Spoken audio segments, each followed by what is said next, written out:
Good morning, good afternoon, and good evening, everyone. Welcome to the webinar on ozone and climate-friendly refrigerants and air conditioning technologies through sustainable public procurement. My name is Irina Ozun, and I'm a consultant at UNEP Division of Technology, Industry and Economics office in Paris. I will briefly, you can see the agenda on your screen. And before we start the webinar, I will give you a brief introduction to the GoToWebinar tool for those who have never used it before. So as you have already noticed, all attendees are on listen-only mode. And if throughout the course of this webinar you have a question or a comment, you may raise your hand. And there is a button on the GoToWebinar tool that will enable you to raise your hand, and then we will get to you in due time. Otherwise, you can ask your question in a question box in which you can type your question or also your comment, and we will be able to read it and answer it out loud. The presentation will last for about 50 minutes, and then we will have a questions and answers session at the end. I would like to bring to your attention that the webinar will be recorded, and we will make this recording available on the 10YFP SPP program's library of webinars on SPP, hosted through the SCP Clearinghouse YouTube channel. So thank you very much for your attention, and without further delay, I would like to hand over the floor to Mr. Farid Yaker, who is the Program Officer at UNEP.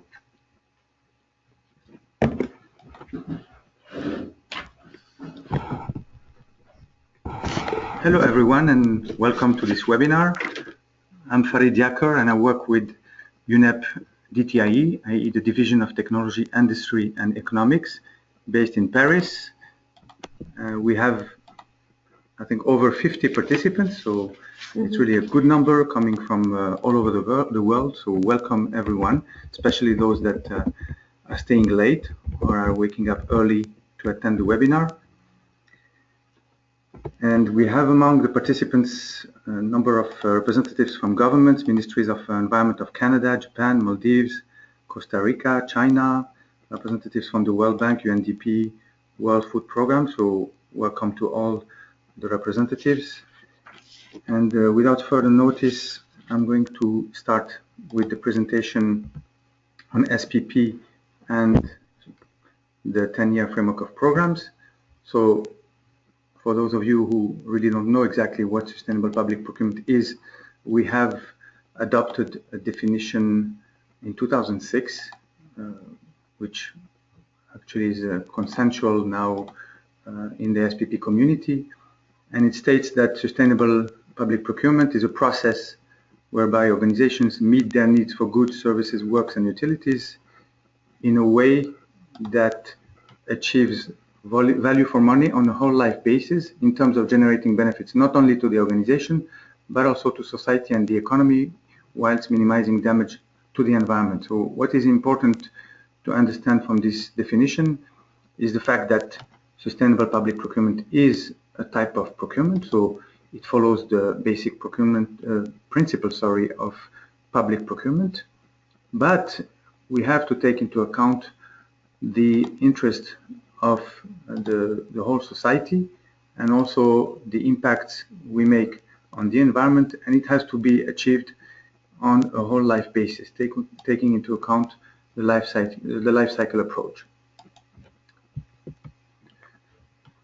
Why do we think life cycle costing and life cycle approach is important to take into consideration?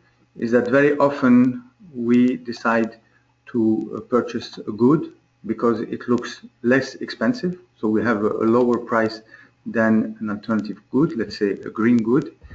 But when we take into account the use phase and the waste costs, the disposal costs, then it turns out that very often alternative goods are cheaper than standard products. So it's important to factor in life cycle costing in our analysis. So for this reason, Apparently there's no audio.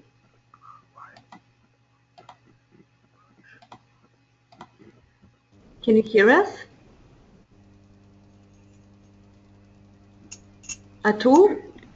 Yeah, I can hear you. Ah, okay. So one person Yes, doesn't have okay. audio, but it's I can hear only perfect. an individual. Okay. So value for money is also an important concept, and in the case of SPP, we really put forward the concept of global cost or real value for money, i.e. We have to take into account the costs incurred by society as a whole, including negative externalities like CO2 emissions, the impact on health, on the ozone layer. So these are negative factors that we have to take into account, or positive externalities like increased know-how, technologies, etc., over the entire life cycle of the good. So in fact, we will give higher value for greener goods, and we will be ready to pay more for those goods because they bring other benefits to society and the environment. So when we factor in carbon costs, health costs, then we are able to arbitrate and select green goods, even if we take our decisions on the basis of cost. Just because if we take into account carbon costs, if we factor in carbon costs, then carbon-intensive goods will have a higher price.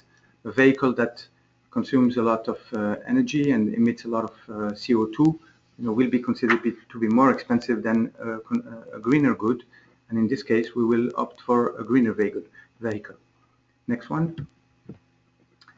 Now, I want to tell you a bit about the 10-year framework of programs on sustainable consumption and production, which is part of a major initiative or program that was adopted at the Rio Plus 20 conference, which is called the 10-year framework of programs on sustainable consumption patterns, SCP, and in Rio, 6 programs were adopted within this framework, and one of them is the Sustainable Public Procurement Program. So this is really now at world level the major effort of the international community to shift towards more sustainable consumption and production patterns, and the international community has identified those six areas which are priority areas, and they include sustainable public procurement.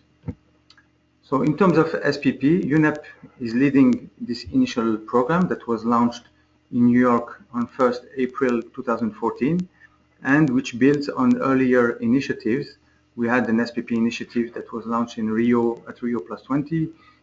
We had before that an effort from Switzerland that led an international task force on the subject. So the international community has really is considering that sustainable public procurement is an important topic, and that it can really contribute to the shift towards more sustainable consumption and production patterns.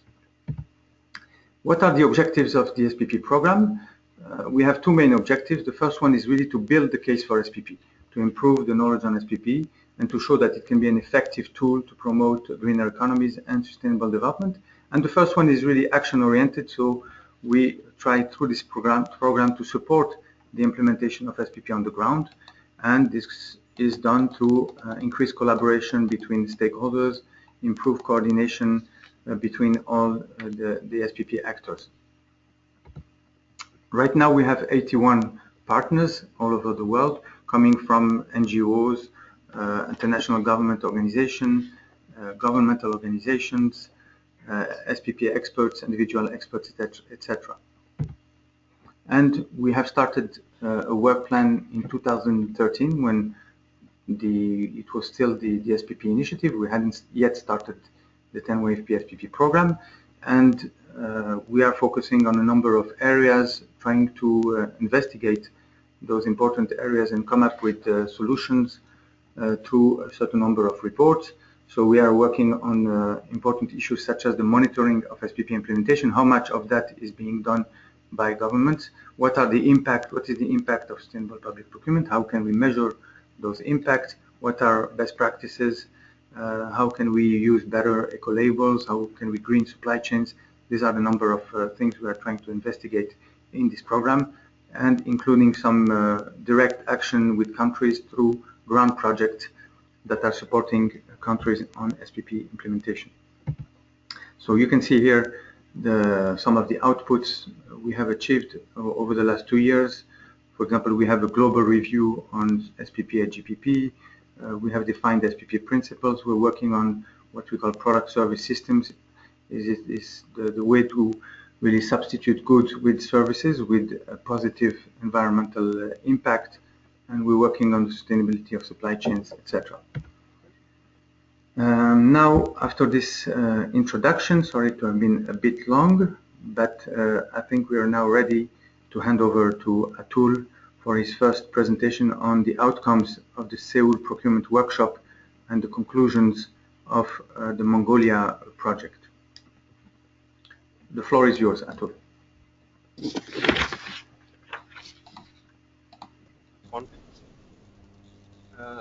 Thanks, Farid, for this very good context and the presentation to set me rolling. I'm Atul Bagai. I work with the Compliance Assistance Program based in Bangkok in the Regional Office of UNEP as part of the Ozone Action Program. And I am part of a team that assists the Asia Pacific countries on meeting their obligations of the parties in Asia Pacific with the Montreal Protocol control measures. And today I will speak shortly on a procurement workshop which we organized with the guidance of Farid and his team in March in Seoul, in Republic of Korea. And I'll also highlight a case study of Mongolia in this regard. Next slide. Yeah, next slide. My presentation will broadly cover Montreal Protocol and HFCs, and I would just like to give a brief background to Montreal Protocol. It's an international agreement that has been ratified by all the 197 countries in the world, the only environmental agreement that has been ratified by everyone, and it has basically led in the last 30 years to significant decrease in ODS emissions and ODS buildup in the atmosphere. And the latest scientific discoveries show that the efforts at the international level and at the national level have actually led to the ozone hole being reported to be seized, and in fact now the ozone hole or the ozone layer is on its path to recovery. This is a very shining example of international cooperation and how all the governments and the civil society and the industry can work together to solve an environmental problem. Next.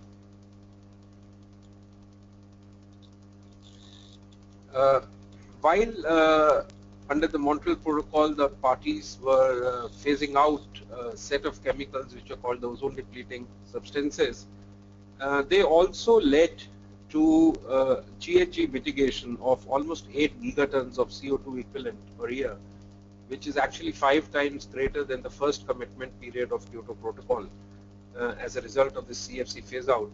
And now we have embarked on the phase out of another chemical which also is ozone depleting and also has global warming potential, the HCFCs. And we feel that in the coming years, the phase out of HCFCs will lead to a lot of climate mitigation. Can we go back? Yeah. The HCFCs phase out has started in right earnest, and the compliance begins this year in 2015 with a 10% reduction. But if you see this pie chart on the left bottom, while the HCFC phase out will start from 2010-11 and the HCFC consumption is going down as per the Montreal Protocol, you will also see that the demand for refrigeration and air conditioning and the demand for HCFC alternatives is going up quite substantially. So this gap between the actual growth and the Montreal Protocol is what needs to be addressed, that we do not switch over to harmful chemicals, which are primarily HFCs as a result of the HCFC phase out. So our efforts are to see that while we phase out HCFCs, we do not switch over to HFCs which have got high global warming potential. And this is one of the strategies of avoiding use of HFCs or leapfrogging technology is probably through the public procurement process. And just to give you an idea of if this HFC growth grows unabated over the next many years, it might form almost 7 to 19% of the CO2 emissions in 2050, which is a very scary thought based on the IPCC reports. Therefore, uncontrolled HFC growth is expected to offset climate benefits which we are achieving through Montreal Protocol and further impact the climate system. So that's a broad objective which we are looking at in terms of next 15-20 years, that while the RAC sector, the refrigeration air conditioning sector, is seeing a booming increase, how can we avoid switch to harmful gases through a public procurement process? That I will explain in the coming slides. Can we move to the next slide, please? What are those policy objectives, or what are the policy approaches which we are looking, which are ozone and climate friendly, to adopt such alternatives? One certainly is an integrated standards and labeling approach, EGO labeling of RAC systems, which focus on energy efficiency, which focus on zero ODP and very low GWP of refrigerants. That's one approach which at a policy level, at a regulatory level, will be very, very useful. Replacing conventional RAC systems with climate-friendly and energy-efficient alternatives through utility-driven programs is another approach which is being explored in many countries, especially Singapore, for example, where a lot of effort is being made in this regard to the ESCO system. For today's webinar and today's presentation, our focus is on this third policy approach, which is promoting ozone and climate-friendly alternatives, technologies to HCFCs, through green procurement policies in the public sector. And I'll come to the next slides to showcase how important the public procurement policies could be for implementing a multilateral environmental agreement. Some of the efforts which are happening on the Montreal Protocol in Asia Pacific are also part of UNEP US EPA partnership to enhance institutional capacity for HCFC phase out linked to energy efficiency and climate benefits. And in fact, the Republic of Korea workshop was organized under this partnership in March 2015. Next. Some of the grant objectives and outputs you can see on this slide. We have held a series of technology roadshows and industry roundtables to showcase technologies that public procurement can address. Governments can look at these environmentally friendly technologies, and actually we were able to showcase the technology providers showcasing their technologies in these technology exhibitions. We have also done a series of capacity building workshops for government officers, for national stakeholders, from energy offices, from standards offices, and finally the last one in March was for procurement officers in Republic of Korea. We're also working on a series of publications, and there is one scoping study on ozone and climate friendly public procurement practices in Asia and Pacific, which is now being finalized. And this scoping study will give you a benchmark of prevalent approaches and policies on public procurement of ozone and climate friendly technologies in Asia Pacific. This is a study which has brought in a lot of research from the region, and it's now being finalized, and I'm hoping that very soon in a coming workshop in Africa in October, this may be also released and launched. Next.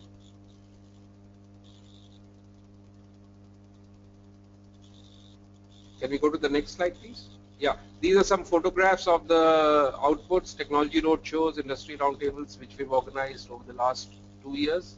Next.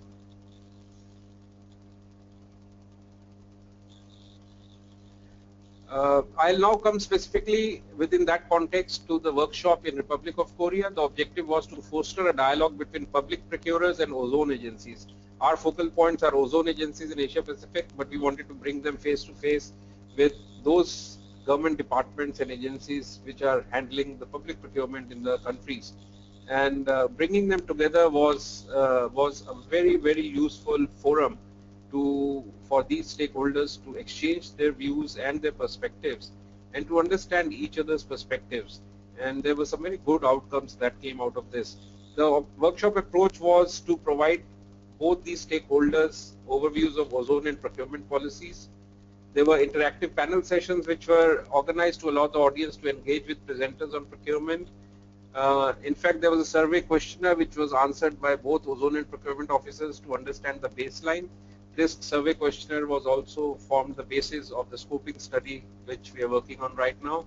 And there were very focused group work sessions which were organized to allow ozone and procurement officers to work together to develop strategies for strengthening institutional linkages. And later I will also talk very quickly on some of these institutional linkages that got established and some of the outputs that came out of this workshop on the ground, how sustainable public procurement got operationalized at the ground level. Next. The participants were, as I said, the ozone officers from about 29 or 25 countries of Asia Pacific. We, for the very first time, had national procurement agencies and representatives from 18 countries of Asia Pacific. We had 13 international organizations. We had some government representatives from line ministries. Total number of participants was 63, primarily from the Southeast Asia and the South Asia countries. And we were very honored and happy that there were very fruitful contributions from UNDP, UNIDO, World Bank, and GAZ, who also participated in this workshop. Next. Some of the key findings which were the basis of this workshop and also is now part of the scoping study are that ODS and HFCs are being used quite a lot in the public sector, buildings and vehicles in the region. So it's a frightening scenario where the use of these gases which are harmful is really going on increasing in the coming years as a replacement of HCFCs. So that is what we need to abate. Most countries do not have specific tracking system for ODS emissions. That was a big conclusion that came out from this workshop. Another thing was that most of the ozone and procurement officers do not have much information on HFC and GHG emissions and believe that this information may be part of the UNFCCC protocol and has nothing to do with the Montreal Protocol. And that's the kind of coordination that is needed to be strengthened in the coming years. Most of the countries do not have sustainable public procurement, and the change, can we go back? Yeah, change in procurement procedures and guidelines of the government would require to convince the finance divisions that they need to modify their criteria from least cost to life cycle cost approach, what Farid was mentioning to in his presentation, and that came out very strongly in the workshop which was organized.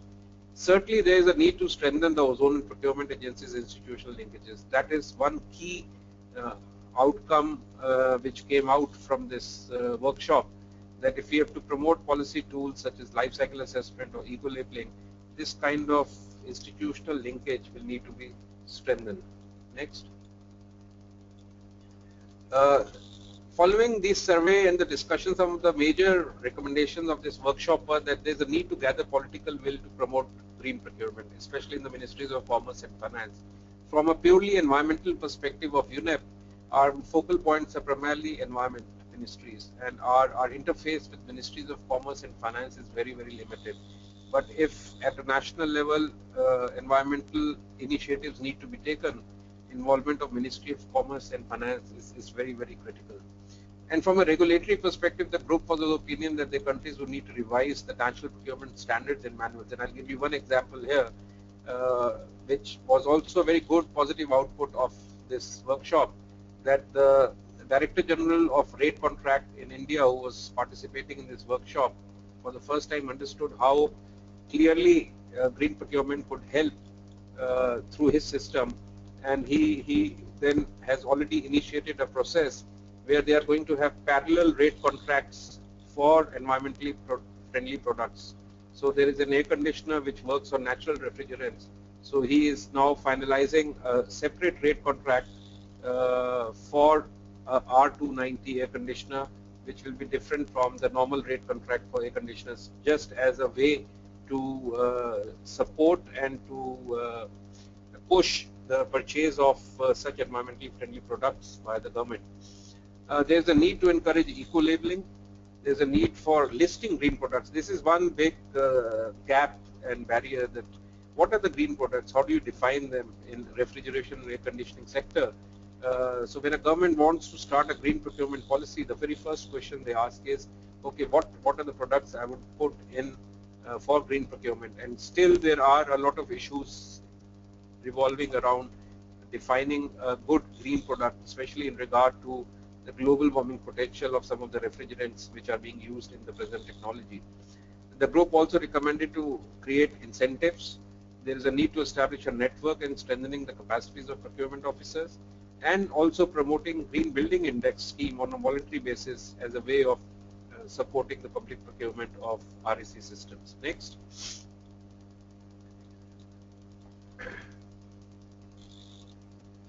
I will now, my final 2 or 3 slides, I will just quickly talk about a Mongolia case study on ozone and climate friendly public procurement. And this was an idea that got generated in one of the workshops we organized as part of the US EPA and UNEP grant partnership in Yinchuan in China in September 2013. And Mongolia ozone officer decided to promote the use of non-ODS alternatives in public works and procurement. And as a first step, he approached the new Ulaanbaatar International Airport construction project, which is one of the biggest public projects going on right now as we talk in Mongolia, and recommended that they avoid using HCFC and HCFC blends in the RAC systems that they're going to procure for this airport. And a Japanese construction company which is constructing this international airport decided to go by this advice from the ozone officer and are now looking for alternative technologies for the refrigeration, air conditioning systems and firefighting systems for the airport. Now this is one very good example of how public procurement policy could bring in green technology which will help over the long life cycle of this technology. In fact, we are hoping that during our forthcoming workshops in Mongolia in September, we are able to take the participants to this facility to see how SPP is working on the ground. In a similar effort, the Ozone Office also sent through the Minister of Environment similar advice to 15 ministries which are listed here, that in their public procurement should ensure that HCFC and HCFC based equipment is not procured as part of the government procurement. Now this policy directive or policy advice through the Ministry of Environment in consultation with the Ministry of Finance has now served as a very big tool to see that the public procurement takes place which is environmentally friendly and the country is not saddled with technologies which are being phased out in other parts of the world. Next.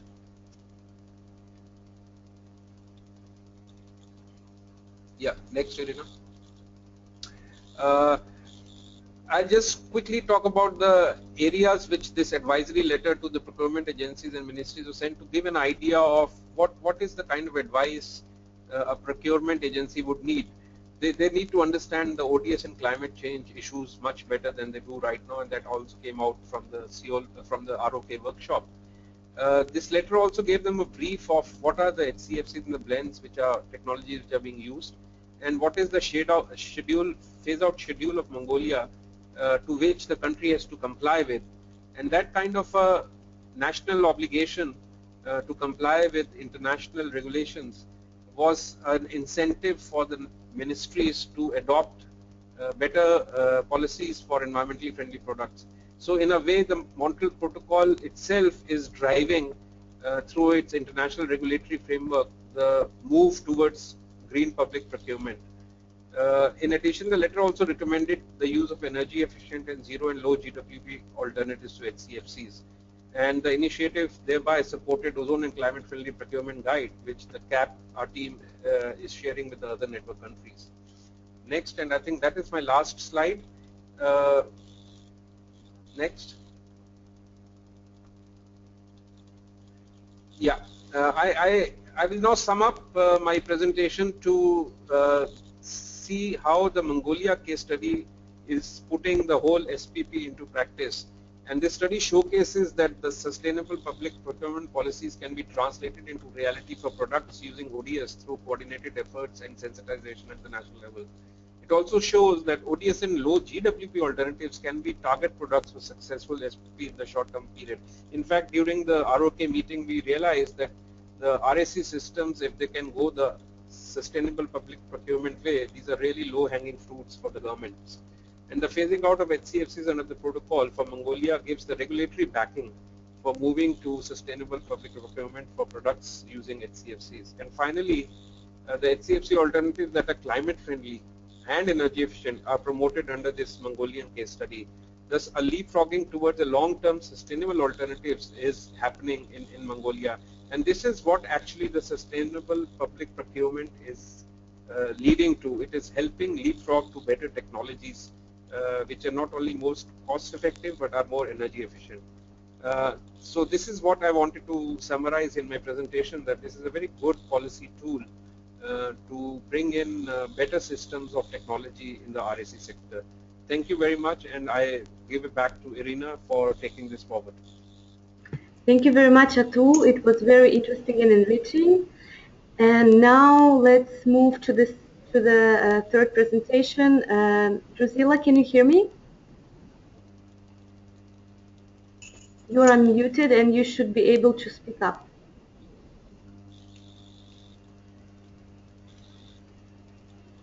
Can you hear me?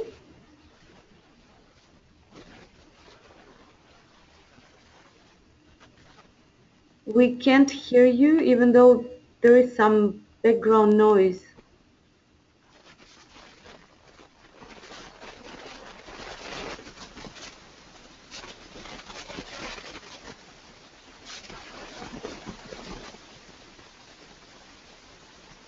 Can you write in the question box, please, if you can hear me?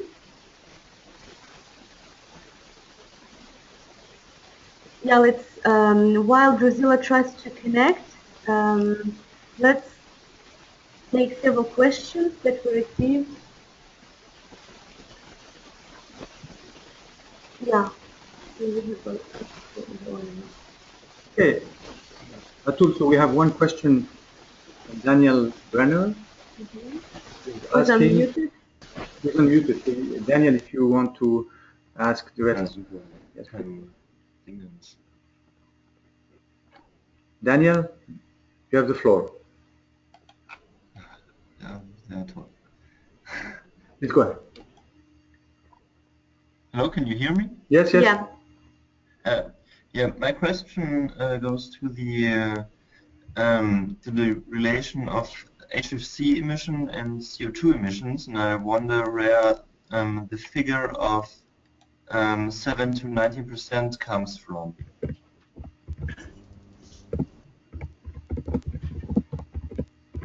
Can I answer? Yeah, sure. Yeah. These were based on some of the studies that have been done over the last 2-3 years by TF and IPCC, and also by some of the technical experts of TF. Now, there are a lot of variables, and that's why you see the kind of bar is from 7 to 19%. It depends also on the way the motor car industry is going to develop in the next few years. So this was a business as usual scenario figures, but the efforts which are being made at the international level right now, and for the last 4 or 5 years, there has been a very heated debate going on in terms of amending the HFC phase down through the Montreal Protocol system. The idea being that if the growth of HFC is unabated, it will lead to disastrous proportions of consumption, and whether through Montreal Protocol system HFC phase down can be brought in. This is still a question which is being debated very hotly in both the UNFCCC forum and the Montreal Protocol forum. No decisions have been taken or agreements have been done, but certainly this is an issue which is on the table.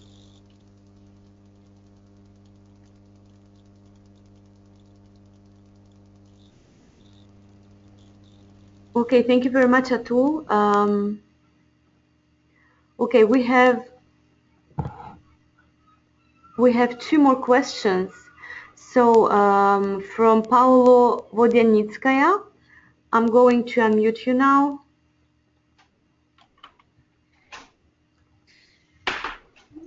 You can ask your question, Paolo. Oh, thank you. Just a suggestion. When setting up national sustainability programs for procurement related to refrigeration purposes, in this case, the purchase of refrigerants, I guess parties could benefit from using the concepts we disclosed in the latest RTOC report on sustainable refrigeration. So with this, the program being designed could benefit from this systemic approach, avoiding gaps to be fulfilled later on. Just a reminder that there is a possibly useful approach on sustainability related to refrigerants that could be used right now. Thank you. Thank you very much, Paulo. I will try to, I will unmute Drusilla, and let's hope that she can hear us and she can speak. You are unmuted. That would be great. Drusilla, can you hear me, and can you please say something so that...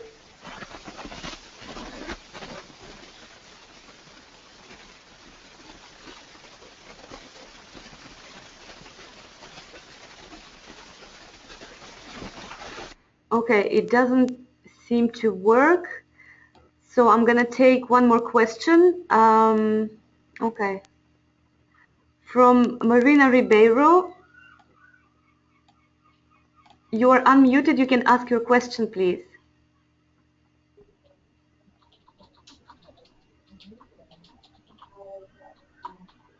Can you please speak up? We can't hear you. Oh, okay. You don't have the audio, so I'm gonna read it out loud. What alternatives were discussed during the Mongolia workshop? Atul? Yeah. It wasn't the Mongolia workshop. It was the workshop in Republic of Korea. But in Mongolia also, when they were adopting this policy of procuring non-HCFC and non-HCFC blend-based systems, some of the alternatives which were depending on the applications were either HFO based or natural refrigerants, in some cases ammonia and CO2. So there was an array of alternatives that are available. There's no one single solution fit all kind of an approach, because various applications, because of various technical reasons, have different kinds of alternatives. One of the key problem areas certainly is the room air conditioning systems, where there is still an alternative which is pretty high global warming potential, and the alternative to that is natural refrigerant, which has issues regarding flammability. That is one area where certainly there is a lot of debate going on. But in case of Mongolia, there was an array of alternatives to HCFC, which were provided to the ministries and to the airport. And of course, when the procurement is going to be done, there would need to be a technical assessment of the kind of alternatives that are being brought in. And that's where the ozone officers, the national ozone units, will need to play a very critical role in terms of guiding this at the national level.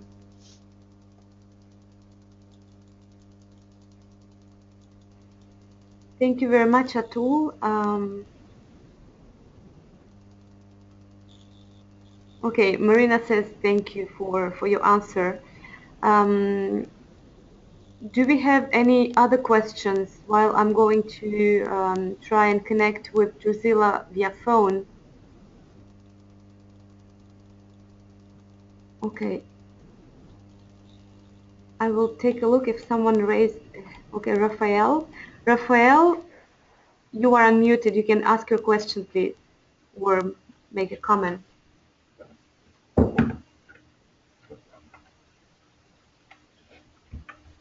Raphael?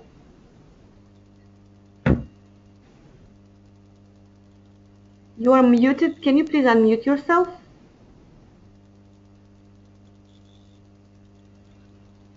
Okay, while Raphael tries to unmute himself, we have a hand raised from Vasil Estima.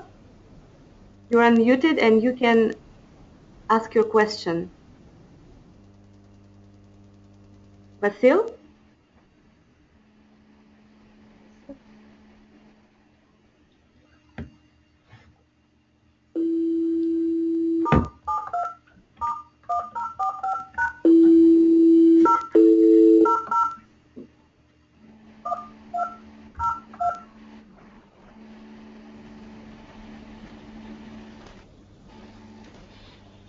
Vasil, maybe you can write your question. And we will present it out loud here.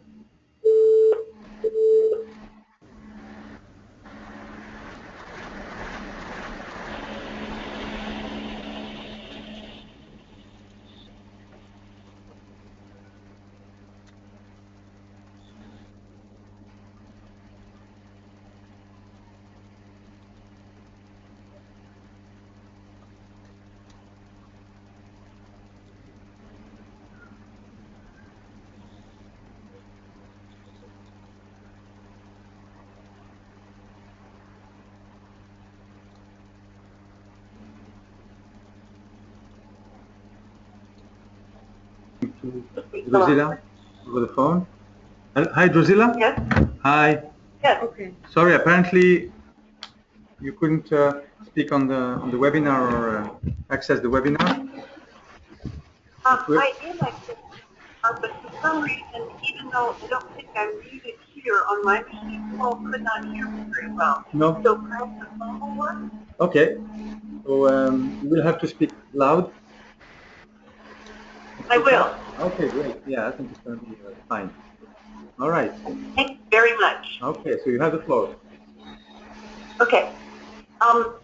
Thank you. This is Priscilla Hufford. I'm going to very quickly go through an overview of what the United States is doing on reducing HFC emissions through national procurement. Next slide, please. So I plan to first describe the U.S. federal sector and the extent of use of the fluorochemicals in the federal sector. Then I will talk a little bit about the framework for procurement regulations in the United States, about recent activity on HFCs prompted by the U.S. President's Climate Action Plan. Then I will move to a quick example of our Department of Defense leading by example in controls on HFCs, and then conclude. Next slide. So the power of the U.S. federal sector in terms of driving purchasing has long been recognized. And in fact, it was one of the earliest steps we took in controlling ozone-depleting substances. I won't go through the statistics you see on the page, but the implication for using the federal sector's purchasing as an engine to move toward low GWP and ozone-safe alternatives is clear. Next slide, please. So the areas of use in the U.S. public sector are varied, and I know that this is true worldwide. Certainly some of the largest quantities are in the areas that are the subject of this webinar, refrigeration and air conditioning, but there are many highly specialized products, particularly in the area of national security and aerospace applications, that while they are small quantities, they represent important things to consider in moving a national program forward. Next slide, please. I'm sorry, it takes some time sometimes. That's fine, thank you. So the framework of procurement and purchasing for the federal sector within the U.S. begins with environmental regulations, which set really a framework for what are acceptable uses across a range of different pollutants, including the fluorochemicals that we're discussing today. Procurement regulations are then drafted by the General Services Administration, and then these are also influenced, as has been the case very recently, by presidential executive orders, which also establish an important framework in the United States for purchasing. Next slide. So the environmental regulations on this topic are what my division is primarily concerned with. The Clean Air Act Title VI regulates stratospheric ozone protection in the United States. It is how we implement the Montreal Protocol. And the most important areas of Title VI for the purposes of this morning's discussion really are the Safe Alternatives Policy, or the SNAP program, and the section on federal procurement. Next slide, please. Recently, through the President's Climate Action Plan, which was announced 2 years ago in June of 2013, a goal was set at the federal level by the President to provide leadership in purchasing cleaner alternatives to HFCs wherever possible, and to encourage transition to equipment that uses safer and more sustainable alternatives. So the executive order following on that, the one on planning for sustainability for the future, was signed on the 19th of March this year. And it's going to set a tone for purchasing sustainable products, in particular by linking back to our SNAP program at EPA.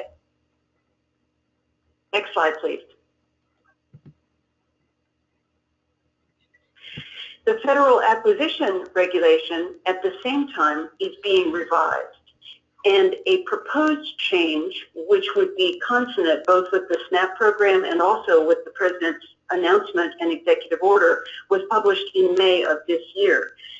It's going to continue to expand the requirements that already exist for ozone depleting substances and apply them to high GWP HFCs. Next slide, please. So the SNAP program is going to be a foundational tool for procurement officers within the federal sector of the United States to use to identify safer alternatives across a whole range of different sectors that have relied historically on fluorochemicals. SNAP is already considered in the 20-plus years of its operation more than 400 substitutes, looking at a variety of environmental endpoints. The most relevant for our discussion today, of course, are ozone depletion potential and global warming potential. Next slide, please. One question that has very much been on the minds of many in our industry sectors has been understanding better the nature of the availability of climate-friendly alternatives. And so you can see from this slide that we've been very happy at the level of industrial innovation across the major sectors that are being affected. There really are a variety of alternatives for the major uses already, and because SNAP prospectively looks for more alternatives all the time, we know that our docket is very full, and we will be looking at more alternatives soon. Next slide, please. So in terms of the updates to SNAP that we have been able to do since the announcement of the President's Climate Action Plan, we have already issued 2 SNAP acceptability notices that added more alternatives to the list at the end of last year and very recently at the beginning of this month. We have issued a new rule adding many new low-GWP refrigerants with use conditions to assure safety because they were flammable alternatives. And then also recently we have signed a status change rule which actually reconsidered the acceptability of certain very high GWP HFCs in cases where alternatives already existed. Next slide, please. So finally, I want to consider briefly how the U.S. Department of Defense, beginning with the ozone depleting substances phase out, has led the way. It is the oldest and largest government agency in the United States. There are many, many parts of DoD, and it certainly has a far-flung physical plant. And so in considering their purchasing, really they have an entire array of things to consider. And so their leadership is very important, both in terms of purchasing power and in terms of the sheer variety of the uses that they have to consider. Next slide, please.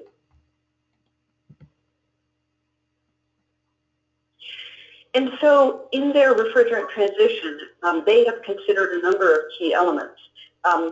They went directly to leapfrog, as Atul mentioned, being a very useful strategy, from ODS to low-GWP alternatives when they could. Where that wasn't possible, they've made an across-the-board effort to minimize the climate impact when HFCs must be used, including a change in procedures, training, and redesign of equipment. They also have begun to rely on different kinds of technology, including both different equipment and also reducing refrigerant charge size. And then DoD commissaries, which supply the needs of DoD personnel worldwide, they have to a variety of very, very low GWP approaches, including new blend alternatives, different approaches like transcritical CO2 where that's possible, and innovative notions like the ammonia cascade system. Next slide, please.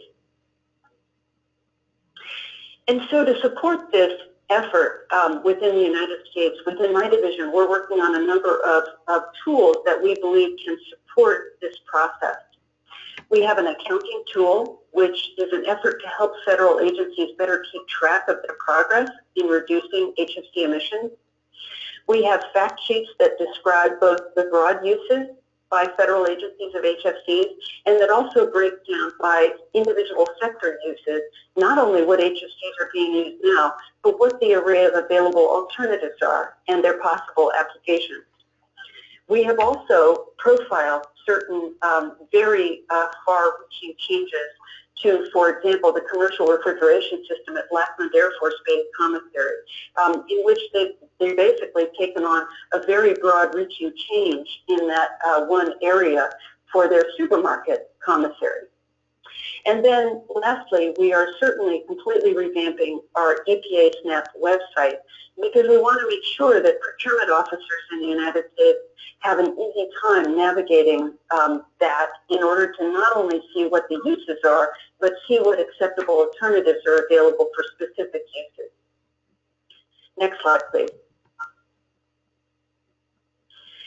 And so I just want to conclude by saying that our experience with the transition from ozone-depleting substances showed that the transition can happen, but that it happens at different pace for different sectors as alternatives come online. The procurement initiative for us presents an opportunity to build on an existing framework that we already have in the United States to control ozone-depleting substances. It also allows us to demonstrate our strong national commitment to reducing these emissions. From the perspective of the market, it helps to send the financial signals necessary to drive technology innovation, and it also helps us improve practices among both the procurement officials in the government and vendors so as to reduce emissions at the national level. Next slide, please. So finally, here's a few links that will allow you to see some background on the things that I have discussed. And now I'd be happy to take questions. Thank you very much, Drusilla. Okay, we have a question from Paulo Vodyanitskaya, and I'm going to read it out loud. Dear Drusilla, could you elaborate further on domestic developments related to the use of CO2 in MAC? We were referring actually to the plans of a German manufacturer who is leading the way in attempting to do that. I probably shouldn't speak for how far that initiative has come, but we know it is actively being undertaken by Daimler. Okay, thank you very much. Yeah, Paulo says thank you. Do you have any other questions? This is the moment to ask your question.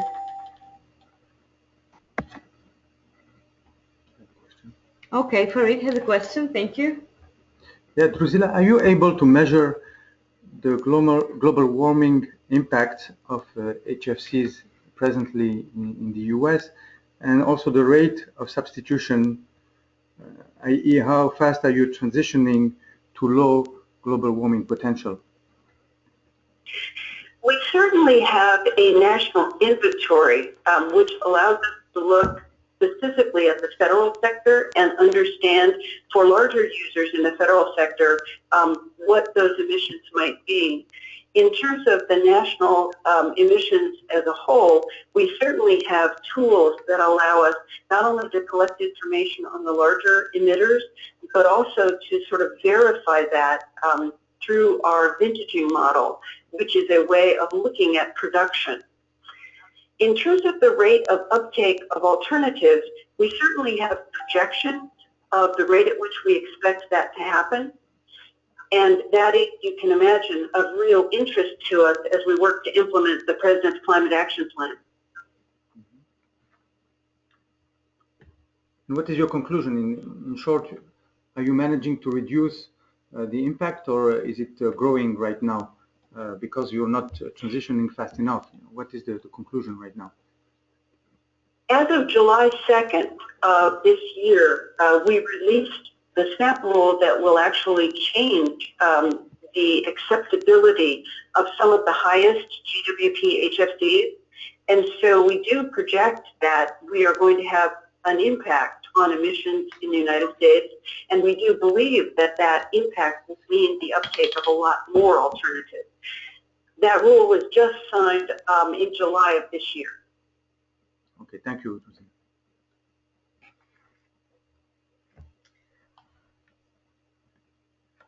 Okay, we have a question from Robert Davidson. So CO2 is not used in research and evaluation for tactical vehicles in the US Army.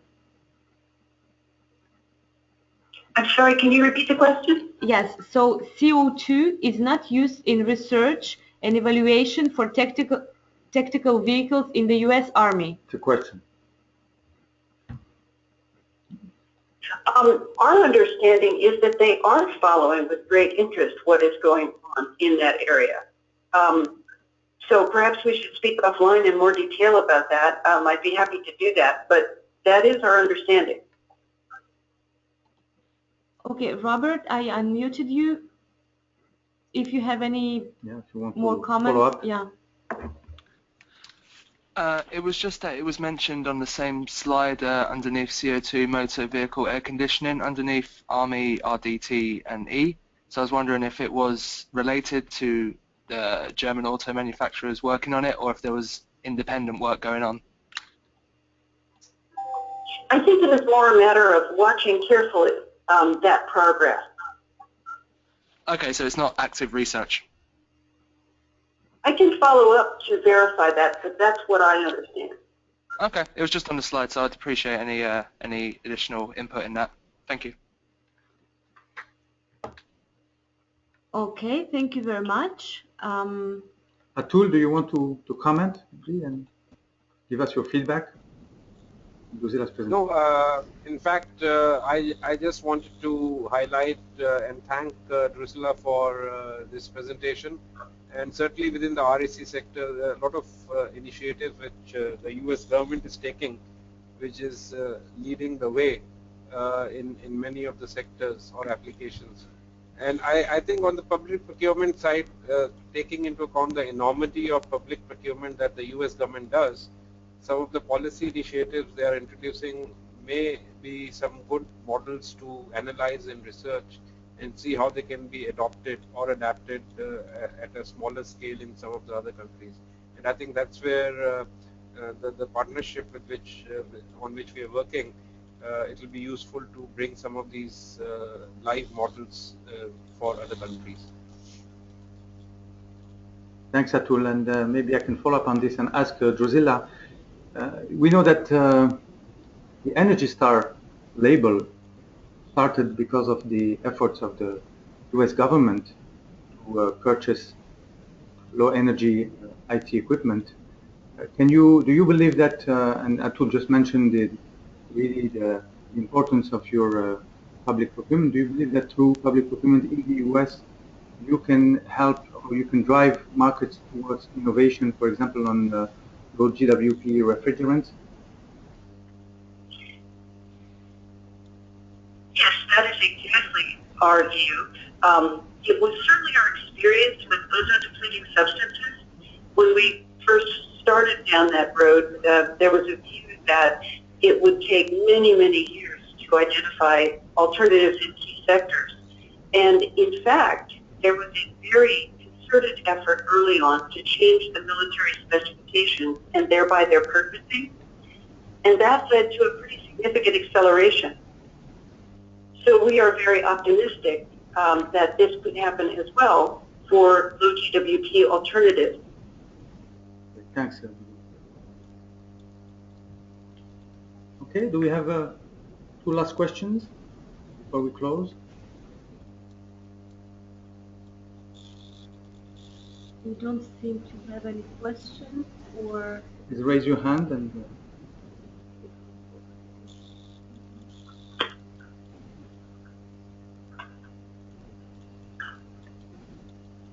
I think this is it. Great. So I think we'll end the webinar. I want to thank the two speakers for very interesting, very rich, very informative presentations.